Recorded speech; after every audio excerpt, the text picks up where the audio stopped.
ഉന്നക്കായ ഉണ്ടാക്കാനായിട്ട് അത്യാവശ്യം വലിയ 3 നേന്ത്രപ്പഴമാണ് ഇവിടെ എടുത്തിട്ടുള്ളത്. പഴം എടുക്കുന്ന സമയത്ത് എപ്പോഴും ശ്രദ്ധിക്കണം, ഉന്നക്കായക്ക് വേണ്ടി ആവുമ്പോൾ ഒരുപാട് പഴുത്ത് തൊലിയുടെ കളറൊക്കെ കറുത്ത കളറായിട്ടുള്ള പഴം ഒരിക്കലും എടുക്കരുത്. കാരണം അങ്ങനെ ആവുന്ന സമയത്ത് നമുക്ക് കറക്റ്റ് ഷേപ്പാക്കി എടുക്കാൻ പറ്റില്ല. അതുപോലെ തന്നെ എണ്ണയിലേക്ക് ഇടുന്ന സമയത്ത് ഒരുപാട് ഓയിൽ കുടിക്കുന്ന പ്രശ്നമൊക്കെ വരും.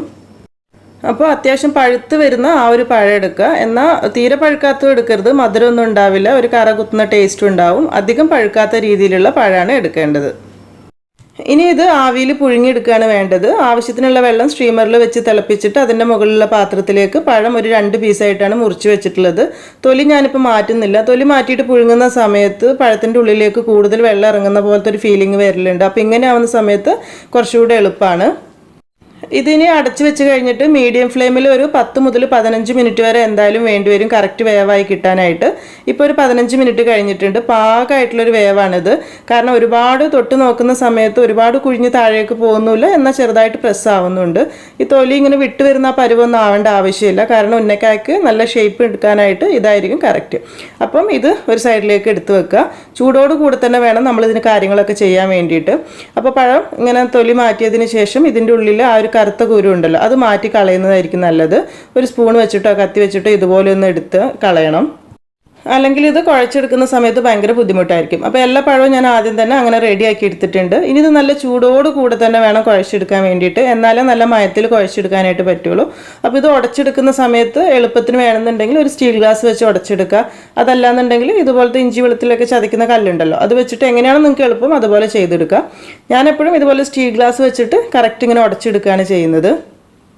ഇപ്പോൾ ആവിയിൽ പഴം പുഴുങ്ങിയതിന് പകരമായിട്ട് വെള്ളത്തിലേക്ക് പഴം മൊത്തത്തിൽ ഇട്ടിട്ട് തിളപ്പിച്ചെടുക്കുന്ന ഒരു രീതി ഉണ്ടല്ലോ, സാധാരണ പഴം പുഴുങ്ങുന്നത്. അതുപോലെ ഒരിക്കലും ഉന്നക്കായ്ക്ക് വേണ്ടി ചെയ്യരുത്. കാരണം പഴത്തിൻ്റെ ഉള്ളിലേക്ക് ഒരുപാട് വെള്ളം കയറിയിട്ട് ഇതുപോലെ നല്ല ഈസി ആയിട്ട് ഉടച്ച് കുഴച്ചെടുക്കാനായിട്ട് പറ്റില്ല. പഴത്തിൻ്റെ പഴുപ്പ് കൂടിയിട്ടുണ്ടെങ്കിൽ അല്ലെങ്കിൽ പുഴുങ്ങുന്ന സമയം വെള്ളം കൂടി വേവ് കൂടിയിട്ടുണ്ടെങ്കിൽ ഇത്ര സോഫ്റ്റായിട്ട് നമുക്ക് മാവ് കുഴച്ചെടുക്കാനായിട്ട് പറ്റില്ല. ഇതിലേക്ക് ഇപ്പോൾ ഇനി അരിപ്പൊടിയോ അല്ലെങ്കിൽ ബ്രെഡ് ക്രംസോ ഒന്നും തന്നെ ചേർക്കേണ്ട ആവശ്യമില്ല. ഈ ബ്രെഡ് ക്രംസോ അരിപ്പൊടിയൊക്കെ തീരെ നിവൃത്തിയില്ലെങ്കിൽ മാത്രം ചേർത്താൽ മതി. കാരണം നമ്മൾ ശരിക്കുള്ള ആ ഒരു ഉന്നക്കായയുടെ ടേസ്റ്റ് അത് മാറ്റും ബ്രെഡ് ക്രംസ് ഒക്കെ ഉണ്ടെങ്കിൽ. അപ്പോൾ തീരെ നിവൃത്തിയില്ല, ഭയങ്കര ലൂസായി പോയിന്നുണ്ടെങ്കിൽ അങ്ങനെ എന്തെങ്കിലും ഒന്ന് ചെയ്യാം. ഇനി ഇതിങ്ങനെ മിക്സ് ചെയ്യുന്ന സമയത്ത് ഭയങ്കരമായിട്ട് ലൂസായി പോയിന്ന് തോന്നുകയാണെങ്കിൽ ഇതുപോലെ കുഴച്ചതിന് ശേഷം ഒരു 10-15 മിനിറ്റ് ഫ്രിഡ്ജിലൊന്ന് വെച്ചിട്ട് എടുക്കുകയാണെങ്കിൽ കുറച്ചുകൂടെ ഈസി ആയിട്ടൊന്ന് കുഴച്ചെടുക്കാനായിട്ട് പറ്റും. പക്ഷേ ഇപ്പോൾ നമ്മൾ ഈ ഒരു പഴത്തിന് അതിൻ്റെ ഒന്നും ആവശ്യമില്ല, അല്ലാതെ തന്നെ നല്ല സോഫ്റ്റ് ആയിട്ട് തന്നെ വന്നിട്ടുണ്ട്. പെർഫെക്റ്റ് ആയിട്ട് തന്നെ പെട്ടെന്ന് ഉന്നക്കായ ഉണ്ടാക്കിയെടുക്കാനായിട്ട് പറ്റും.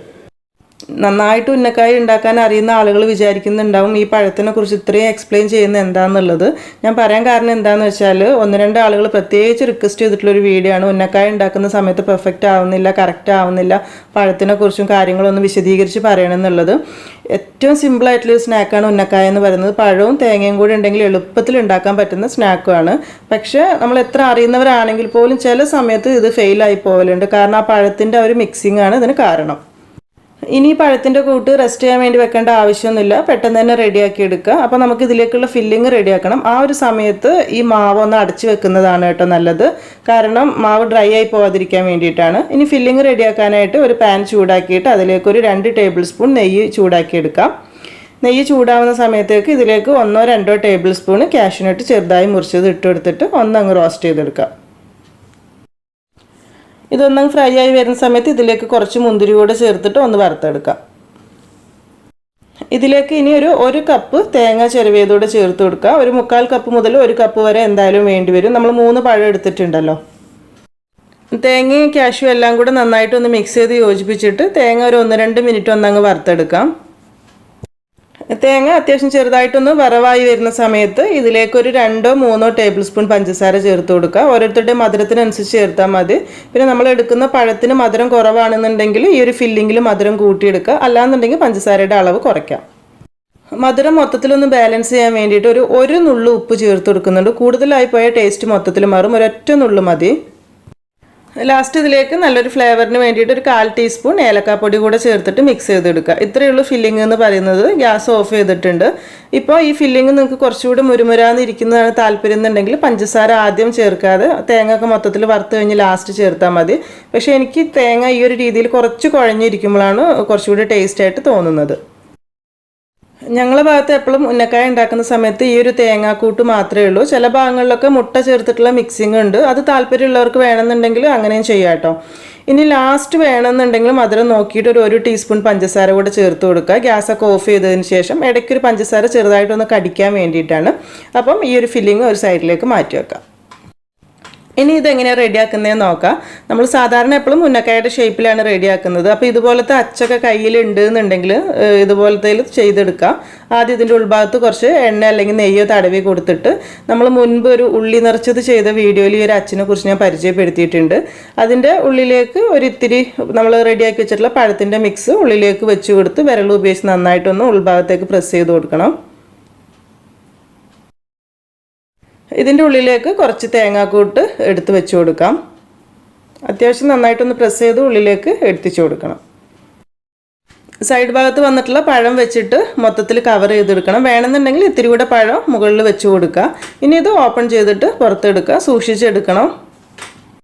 ഈ ഒരു മോൾഡിൽ വെച്ചിട്ട് ഉണ്ടാക്കുന്നത് ഞാൻ വെറുതെ കാണിച്ചു എന്നേ ഉള്ളൂ കേട്ടോ. കാരണം പുതുമയിൽ ചെയ്യണമെന്നുണ്ടെങ്കിൽ ചെയ്യാമെന്ന് മാത്രം. സാധാരണ നമ്മൾ എപ്പോഴും ഉണ്ടാക്കുന്ന ഉന്നക്കായ തന്നെയാണ് ഉണ്ടാക്കാനും കഴിക്കാനും ഒക്കെ എളുപ്പം. പിന്നെ ആ ഒരു മോൾഡ് കയ്യിലുള്ളവർക്ക് ഉന്നക്കായൊക്കെ ഉണ്ടാക്കുന്ന സമയത്ത് വേണമെന്നുണ്ടെങ്കിൽ ഒന്ന് ട്രൈ ചെയ്ത് നോക്കുക, അത്ര മാത്രമേ ഉള്ളൂ.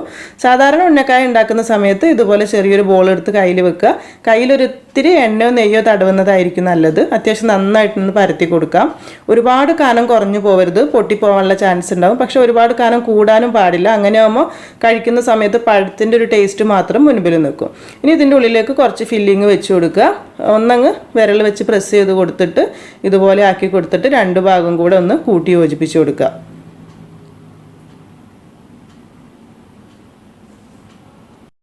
കൈൻ്റെ ഉൾഭാഗത്ത് വെച്ചിട്ട് ആദ്യം ഇതുപോലെ ഒന്ന് ഷേപ്പാക്കി കൊടുക്കുക. ഇനി ഇതിൻ്റെ സൈഡ് ഭാഗം നല്ല പുറത്തുനിന്നൊക്കെ വാങ്ങിക്കുന്ന ഉന്നക്കായൊക്കെ പോലെ നല്ല ഷേപ്പായി കിട്ടണമെന്നുണ്ടെങ്കിൽ ഇതുപോലെ ഒന്ന് ആക്കി കൊടുത്താൽ മതി. അപ്പോൾ നല്ല പെർഫെക്റ്റ് ആയിട്ട് തന്നെ നമുക്ക് ഷേപ്പാക്കി എടുക്കാനായിട്ട് പറ്റും.